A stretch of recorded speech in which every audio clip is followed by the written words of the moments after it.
How's it going, guys? Tyler Young coming at you, Grade 8 Performance tonight.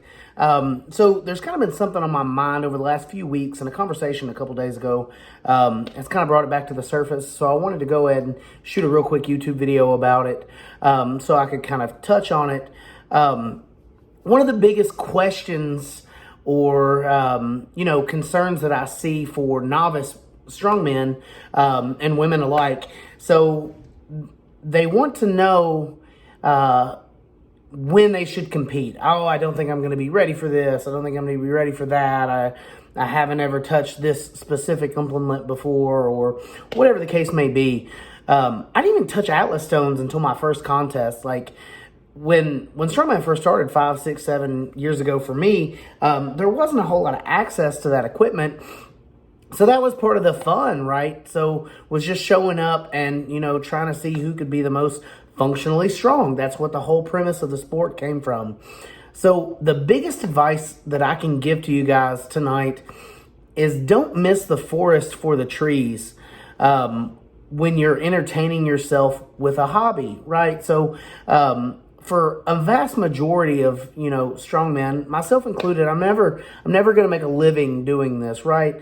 That's, reserved for your Brian Shaws and, your people like that. So don't get so caught up in the idea of, world titles or national titles or America's Strongest Man titles that you forget to enjoy the journey and why you chose strongman to begin with. This whole thing is supposed to be fun. Like, that's why we push ourselves to these wild limits. That's why we started doing this certain, Atlas stones or truck pulls or whatever. I grew up watching it and I was like, man, that is cool. And that's something that I want to do one day. So it was an easy transition when I finally found, that there was even a middleweight division or a lightweight division. And there was somebody locally that had access to all of this stuff. So that's the biggest thing. Work your network. I mean, strongman is so big right now. You guys are so fortunate. I mean, you might see 10 or 15 people in a lightweight novice division, at a local contest, like a level 1 contest. That was unheard of 5 or 6 years ago when I first started. Or 15, 20 people at a heavyweight novice show. That's what makes it fun. Go to these local contests, even if you get your ass kicked.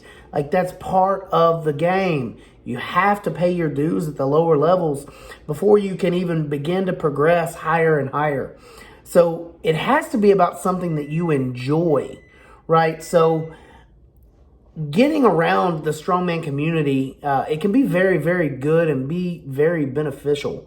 So go to your local contests, and even if you're not competing or you're banged up or whatever, volunteer, help, do what you need to do to kind of, put back into the sport. And just the camaraderie you're going to feel around those local contests is going to pay dividends, guys. Like, that's the biggest thing. And like, you'll see people, and that's the cool thing. Like, the longer you're in the sport, you'll see kind of the people that you came up with, competing in local shows and stuff like that. You'll see them on bigger and bigger stages, and you get to enjoy their success as much as they get to enjoy yours. So again, if you always wait for you to be ready, you'll never ever compete. You'll never do it. So just make the first step, do your thing, and enjoy the sport, because that's why we do it. That's why we started doing it to begin with. I didn't start doing strongman with the notion or thought in my head that I was going to be making $250,000 a year as a professional athlete. Like, no, that's never even crept into my head.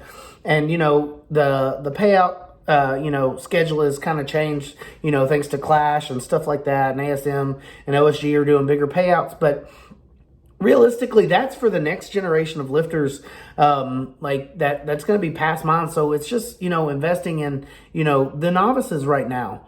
So that's my best advice for you tonight. I went on a little bit longer than I meant to, but my advice to you is just do it. Like, just do it. Even if you're going to go out and you may zero an event here or there, have fun, be safe, and